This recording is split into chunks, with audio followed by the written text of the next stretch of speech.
am grateful, Mrs. Bush, that they are finally bringing civilization to this savage land. I could not agree with you more, my dear.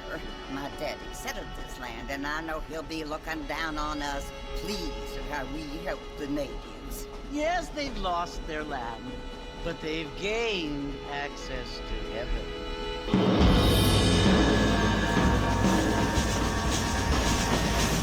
But, Father, do you mean unless an innocent receives communion, they're destined to go to hell? It hardly seems fair. What I mean to say, Jenny, is that there is a great deal of difference between an innocent and a savage. I never thought of it that way.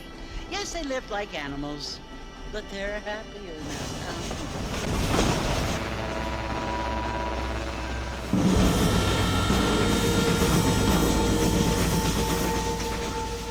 Not only do people now have motor cars, Father, but I heard that pretty soon we will be able to fly.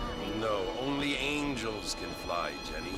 No, apparently people can fly. Didn't you hear? Out in Kansas, a man even got a car to fly. I hardly think so, Jenny.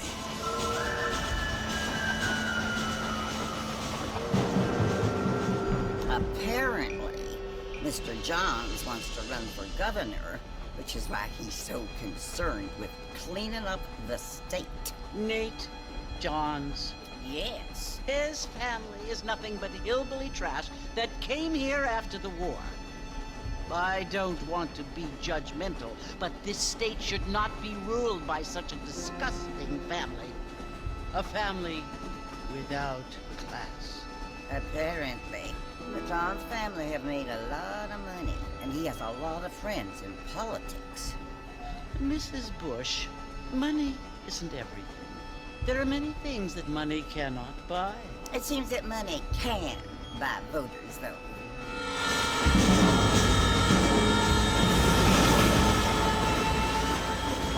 What you must remember, my dear, is that we have been brought here to spread the word. And the word and civilization, they are the same thing. They are the gifts. It is the opportunity we have, the chance to live among people who are decent and who do not kill each other. And who let you worship in peace. It's so confusing, Father. Sometimes I find it impossible to make the distinction between a loving act and a hateful one. I mean, they often seem to be the same thing. Yes, Jenny, it is confusing. But you only have to ask me if you need help. Indeed. Well, here we are, Mrs. Bush. Armadillo.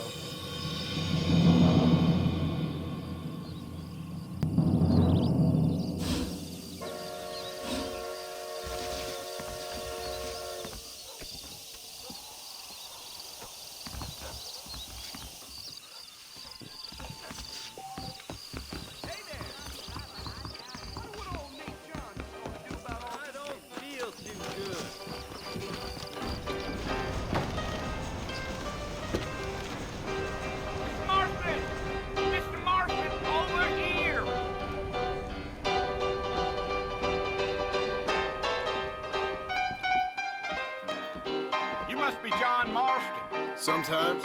I'm Jake. Your friends from Blackwater hired me to guide you. They ain't my friends. They're pleased to meet you, Jake. I got the horses saddled up and ready out front.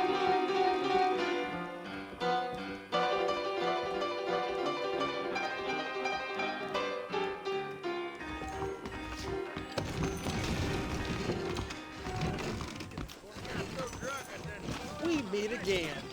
How are you, partner?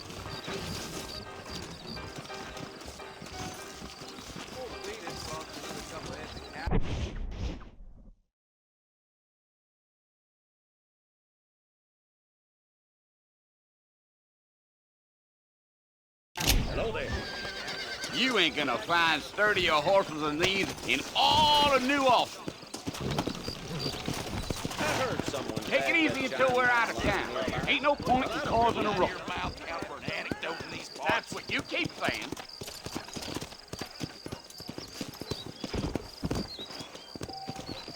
The marshal pays good. That's the one good thing. Come on. Whoa now.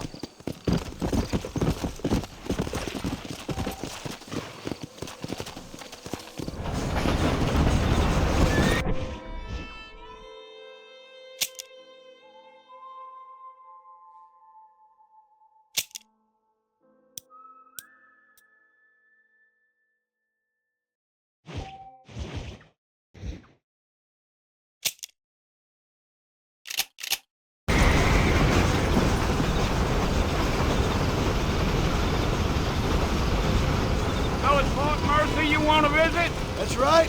Ain't taking nobody up to the fort in a long time. Strange place for a decent fella to want to visit, if you don't mind me saying. Who said I was a decent fella? It's been abandoned for years now.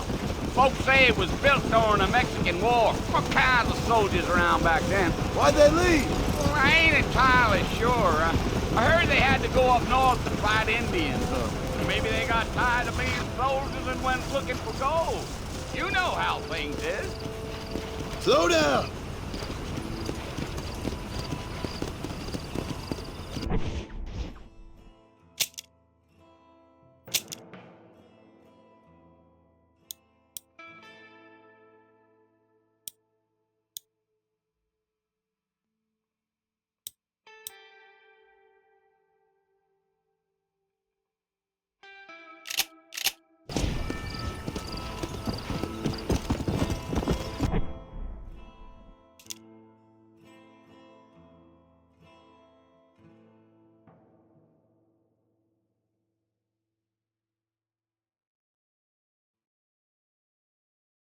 Are you planning on spending any time in Armadillo, Mr. Marston? I doubt it. I ain't planning on staying very long. Well, if you're fixing for some female company, you can do a lot worse than Armadillo. Fine as cream gravy they are. Not like Thieves Landing. Dang, those girls ain't even fit for a drinking man to hole up with. I'm a married man, I'm afraid. Ain't we all?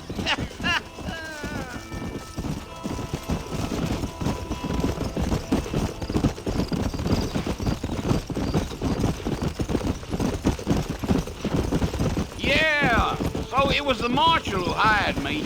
Lee Johnson, do you know him? I think I heard his name. Says he got a telegram from some Blackwater big bugs asking for a guide. I guess it's none of my business. That's right.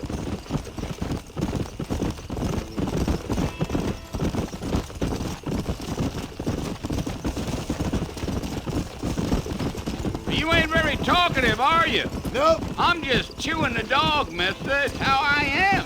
I don't mean nothing by it. Trust me. There's things you better off not knowing.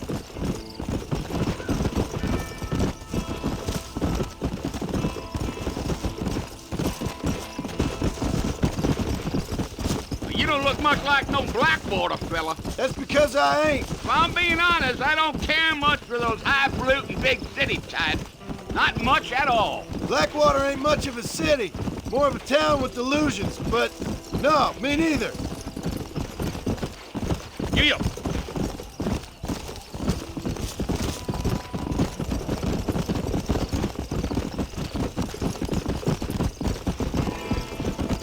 Damn coyotes! What a waste of good meat. Easy there. Not far now. You'll see the fort when you get to the top of this hill.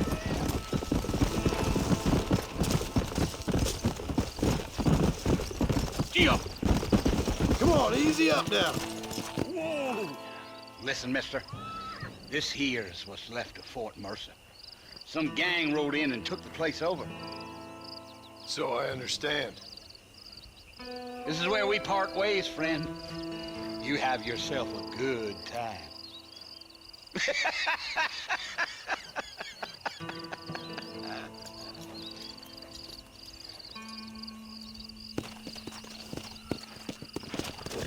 Yeah.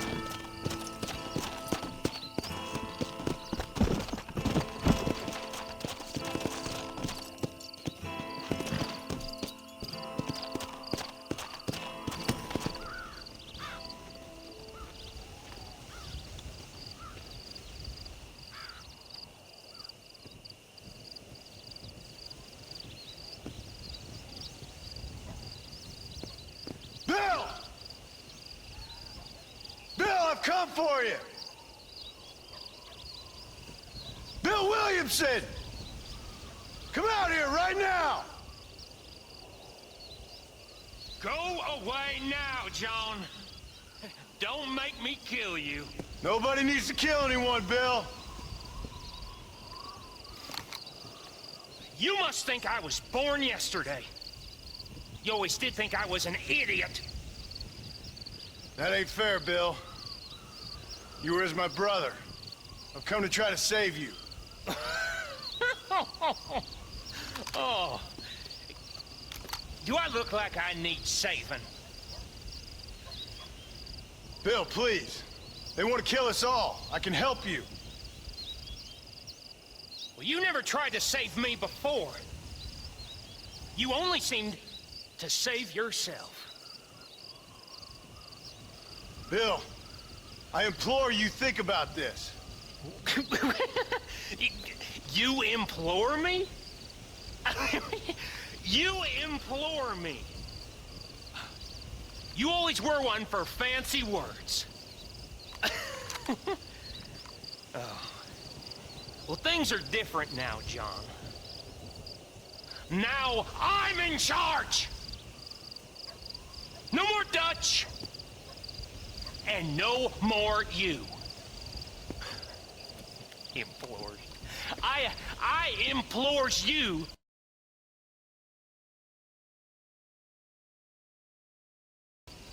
to go back and tell them to send someone just a little bit more impressive next time.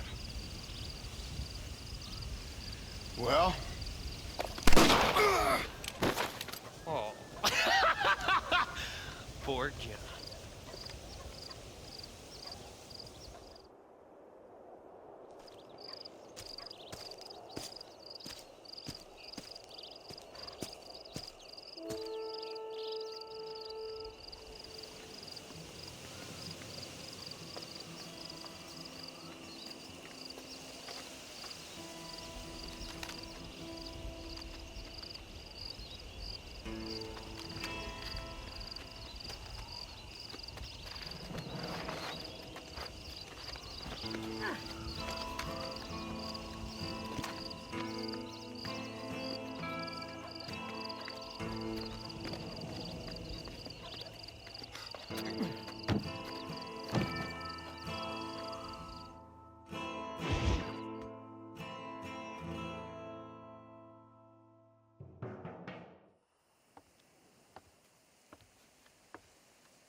Well, you're alive.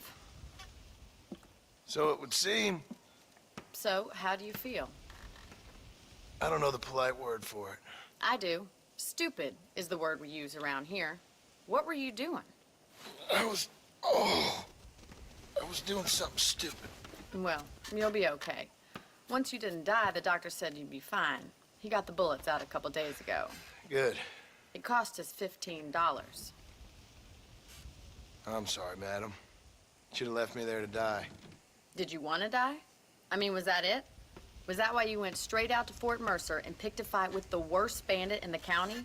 To die, Mr. Mr. Marston, John Marston. Bonnie McFarlane. Miss Bonnie McFarlane. Well, you may be right, Miss McFarlane. I don't know. Huh. So what were you doing? Just trying to give Mr. Williamson a chance. For old time's sake. You know Bill Williamson? Knew him. Long time ago. Well, what was he like? Dumb. Just like you. Thank you, miss. You see my hat? I have. And, what will you do now? Now I'm gonna take my time and go after him the less kind way. Well, that sounds very fun, Mr. Marston.